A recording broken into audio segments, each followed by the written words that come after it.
Assalamualaikum warahmatullahi wabarakatuh. Di sini saya akan menjelaskan akad wakalah bil murabahah.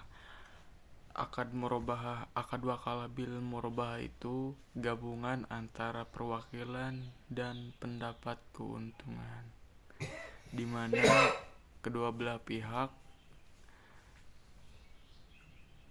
Nah, seperti ini akad wakalah bil murabahah, nasabah memberikan kuasa untuk membeli barang kepada si bank, dan bank membeli barang atas nama nasabah, dan bank menjualnya kembali kepada nasabah, dan nasabah membayar cicilan kepada bank. Jadi bank membeli barang dengan secara tunai, dan bank menjual barang kepada nasabah secara cicil kepada nasabah tersebut. Assalamualaikum warahmatullahi wabarakatuh. Saya akan menjelaskan skema murabahah dan murabahah bil wakalah. Beda dengan wakalah bil murabahah. Siapa jika wakalah bil murabahah itu yang membeli barang bank, sedangkan murabahah bil wakalah yang membeli barang itu nasabah. Nah, seperti ini contoh skema murabahah bil wakalah. Jadi nasabah memesan barang kepada bank. Nah, dan bank ini memberikan wakalah atau memberikan hak kepada nasabah untuk memilih barang apa yang dibutuhkan, dan nasabah ini membeli barang pemasok kepada pemasok. Nah, dan barang ini dikirim barang atas nama bank. Nah, nasabah memberikan barang tersebut dan menyerahkan bukti pembeliannya. Nah, dan setelah barangnya sudah di bank ini menjual kembali kepada nasabah. Assalamualaikum warahmatullahi wabarakatuh. Di sini saya akan menjelaskan tentang skema akad hiwala. Jadi akad hiwala itu dia melemparkan hutang kepada si penghutang. Saya contohkan seperti ini. Nah, seperti ini contoh skema akad hiwala. Nah, supplier mempunyai hutang kepada nasabah. Nah, sedangkan bank juga mempunyai hutang kepada supplier. Nah, si supplier ini mengalihkan hutangnya kepada nasabah. Jadi yang wajib membayar hutang si nasabah ini yaitu bank. Jadi bank wajib membayar ini kepada si nasabah. Nah, supplier tidak membayar kepada nasabah, tapi bank yang membayar kepada si nasabah. Assalamualaikum warahmatullahi wabarakatuh. Di sini akan menjelaskan tentang skema akad wakalah. Jadi wakalah itu adalah perwakilan untuk membeli barang. Saya akan contohkan seperti ini. Nah, seperti ini contoh skema akad wakalah.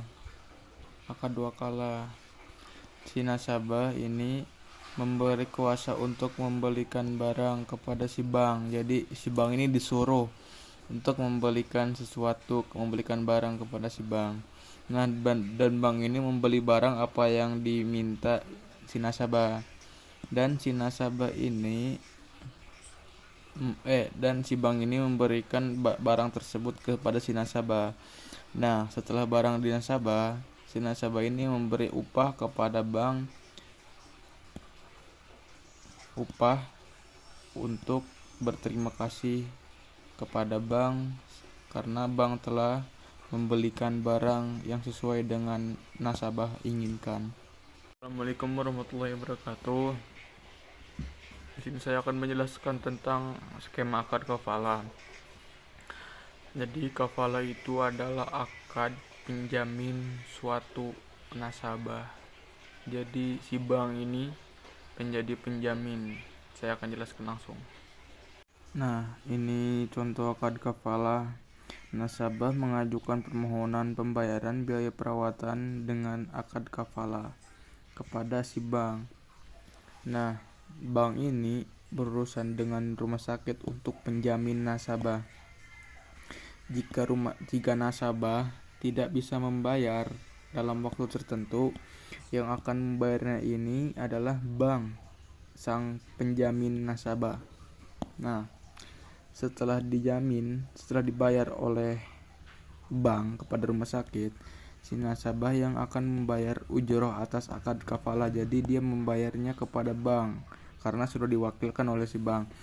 Jika nasabah tidak bisa membayar kepada pihak rumah sakit, maka bank sebagai penjamin yang akan membayar dan nasabah yang akan membayar kepada bank. Assalamualaikum warahmatullahi wabarakatuh. Saya akan menjelaskan tentang akad jualah. Jadi akad jualah itu seperti contohnya saya jika ada orang yang berhasil mengerjakan pekerjaannya, itu saya akan beri imbalan kepada si pekerja tersebut. Saya contohkan seperti ini biar ngerti. Nah, seperti ini akad jualah. Nasabah nyari mobil sedan warna putih, dan jika bank berhasil mencari mobil tersebut akan mendapat imbalan. Nasabah meminta kepada bank. Nah, dan bank berhasil menemukan sedan berwarna putih dan menyerahkan hasil menemukan mobil tersebut kepada nasabah. Nah, dan karena bank sudah berhasil menyarikan mobil sedan berwarna putih yang ingin nasabah, maka bank ini diberi imbalan atas keberhasilan mendapatkan sedan warna putih tersebut. Assalamualaikum warahmatullahi wabarakatuh. Saya akan menjelaskan skema akad muzarahah. Jadi muzarahah itu kerjasama antara kedua belah pihak, yakni petani yang mempunyai lahan dan mempunyai skill. Jadi mereka bekerja sama, yang satu punya lahan, yang satu dia penggarap atau petani tersebut. Nah, seperti ini contoh skema akad muzarahah. Nah, di sini ada kedua belah pihak, yakni pemilik lahan serta penggarap. Nah, si pemilik lahan ini mempunyai lahan, benih, pupuk, DSB. Nah, jika penggarap ini mempunyai keahlian tenaga waktu, dan mereka mereka melakukan perjanjian bagi hasil untuk lahan pertanian ini. Jadi si pemilik berkontribusi ini, si penggarap berkontribusi ini. Jadi di lahan pertanian tersebut. Nah, jika hasil panennya akan dibagikan sesuai perjanjian bagi hasil di awal ini. Assalamualaikum warahmatullahi wabarakatuh. Di sini saya akan menjelaskan skema akad musakot. Beda dengan muzarahah. Jika muzarahah itu yang saya sebutkan tadi, yang saya jelaskan, dia bekerja sama antara dua belah pihak, tapi yang pihak pertama dia hanya mempunyai lahan, bibit belum jadi cuma lahan saja. Nah, jika musakot ini berbeda, saya akan jelaskan. Nah, seperti ini skema akad musakot. Nah, seperti akad muzarahah tapi berbeda berkontribusinya. Pemilik kebun. Nah, jadi jika muzarahah memiliki lahan dan bibit yang belum ditumbuhi tanaman, jika musakot ini sudah memiliki kebun atau tanaman yang sudah ada pohonnya. Nah, kerjasama dengan penggarap untuk menolong pemilik kebun ini mengurus kebun tersebut yang sudah ada pohonnya, lahan kebun. Nah, jadi penggarap ini mengurus lahan yang sudah ada pohonnya. Jadi tinggal diurus saja, tidak ditanami, hanya mengurus dan merawat pohon tersebut. Nah, jika panen, lahan kebunnya akan mendapatkan hasil panen. Nah, hasil panennya tidak dibagi rata, akan dibagi perjanjian bagi hasil di awal tersebut.